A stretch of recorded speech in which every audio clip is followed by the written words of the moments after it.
Hello, my dear children. This is your counselor, Veerul Gupta.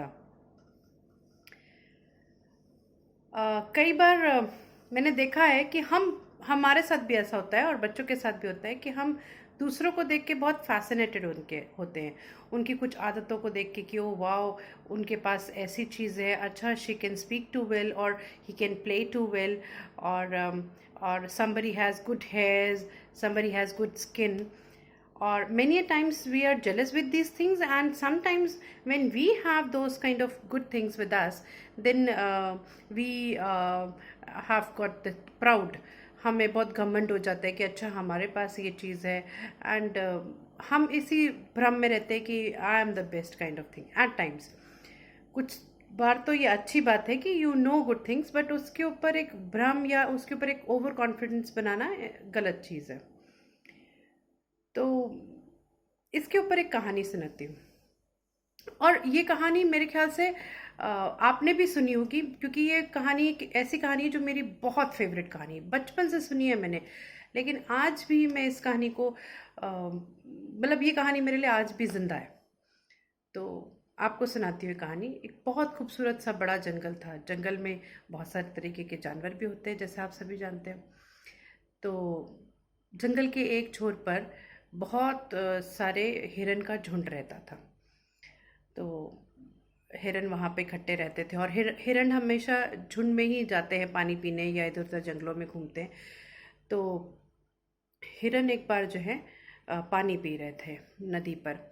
तो हिरन में बहुत सारे बड़े वाले हिरन, मम्मी पापा हिरन भी थे, और कुछ बेबी हिरन भी थे, और कुछ टीनेजर्स भी थे, लाइक यू पीपल। तो वो बड़े हो रहे थे। जब एक उनमें से एक हिरन था, बड़ा चुलबुला सा, अच्छा सा, ही वॉज ड्रिंकिंग वाटर। उसने अपनी परछाई देखी पानी के अंदर, बहुत देर तक देखता रहा, बहुत खुश हुआ उसे देख करके। देन जब वो सब पूरा झंड घर आते गया, तो वो बहुत खुश था अपनी मम्मी से, अपने पापा से, बड़ा उछल उछल के कूद कूद के कहता है, आज मैं बहुत प्यार खुश हूँ मम्मा, मुझे बड़ा अच्छा लग रहा है। तो उसकी मम्मा ने पूछा कि भाई क्या बात है, तुम इतने खुश क्यों हो? देन ही सेड कि मम्मा, आज मैं जब पानी पी रहा था तो मैंने अपने आप को देखा, पानी में आपका इमेज दिखता है ना, तो ऐसे ही उसको अपना इमेज दिखाई पड़ा। कहता है मेरे सर पे जो सींग उगरे हैं कितने खूबसूरत हैं, तो बहुत अच्छे हैं। नाउ आई एम ग्रोइंग, मेरे पास भी वैसे ही सींग हो जाएंगे जैसे दादू के पास है। तो जो बड़े हिरन होते हैं, बारह सिंघा या टाइप ऑफ दैट हिरन, तो उसको लगा कि उसके भी वैसे ही हो जाएंगे, and he was so happy with that.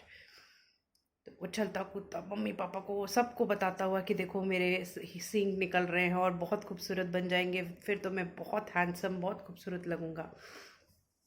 ये बात कहते कहते जब तक वो अपने जहाँ भी कहीं पे टिकते होंगे, घर बना होगा जैसे, जहाँ भी कहीं आराम करते होंगे, वहाँ पहुँचते पहुँचते वो एकदम से उदास हो गया। उसकी माँ ने ये देखा, उसने पूछा कि भाई क्या बात है, तुम इतने उदास क्यों हो गए हो? अभी तो तुम बहुत खुश थे। तो वो हिरन कहते हैं, माँ मेरे सींग तो बहुत खूबसूरत है और मैं अच्छा भी लगूंगा इनके साथ, लेकिन मुझे मेरी टांगे नहीं पसंद है। ये इतनी पतली सी बेकार की, किस काम की ये टांगे, मुझे नहीं अच्छी लगती है। मैं इतना खूबसूरत दिखूंगा, लेकिन इन टांगों की वजह से मेरी खूबसूरती ख़त्म होती है। तो उसकी माँ बोलती है कि ऐसा नहीं है बेटे, जो आपको भगवान ने बनाया है तो आपको कुछ सोच के ही बनाया, और इस आप खूबसूरत हो, या आपकी टांगे भी आपके हिसाब से बहुत अच्छी हैं। आपके पास you can not have the legs of elephant, तो जो है वो बहुत अच्छा है तुम्हारा। पर खैर उसे पसंद नहीं आती है बात, उसे लगता है कि नहीं, मेरे तो जो सर पे सींग है ये बड़े अच्छे हैं, और ये टांगे बेकार की हैं। एक बार वो अपने बाकी के हिरन दोस्तों के साथ खेल कूद रहा था और झुंड से थोड़ा दूर हो गया था। खेलते खेलते थोड़ी शाम हो गई। काफ कई हिरन जो है, छोटे जो उसके दोस्त थे, वो तो वापस घर को लौट लिए, लेकिन ये मस्ती के मूड में था, ये वहीं रहा। अचानक से इसे एहसास हुआ कि ये तो जंगल में उस हिस्से पे अकेला रह गया है। और जब तक वो ये पहचान पाता कि वो वहाँ पर अकेला है, उसे ये भी एहसास हुआ कि उसको कोई जो शेर है वो चेस कर रहा है। नाउ अब तो उसको भागना था वहाँ से। वो जैसे ही थोड़ा सा क्या कहते हैं, अ, अपने आप में करेज बटोरता है और वहाँ से एकदम फुर्ती से भागता है। शेर भी उसके तेज पीछे पीछे तेज तेज दौड़ रहा था। हिरन भी खूब तेज दौड़ रहा था, जंगल के कई हिस्सों को पार करता हुआ जा रहा था। जंगल बहुत घना था, बहुत सारे पेड़ पौधे भी उगे रहते हैं। अचानक से वो अटक जाता है कहीं पर, किसी एक झाड़ में। उसकी जो सींग थे वो फंस जाते हैं। बहुत परेशान हो जाता है, बहुत ऐसे ऐसे सर हिला हिलो के निकालने की कोशिश करता है, पर कोई बात नहीं बन रही होती है।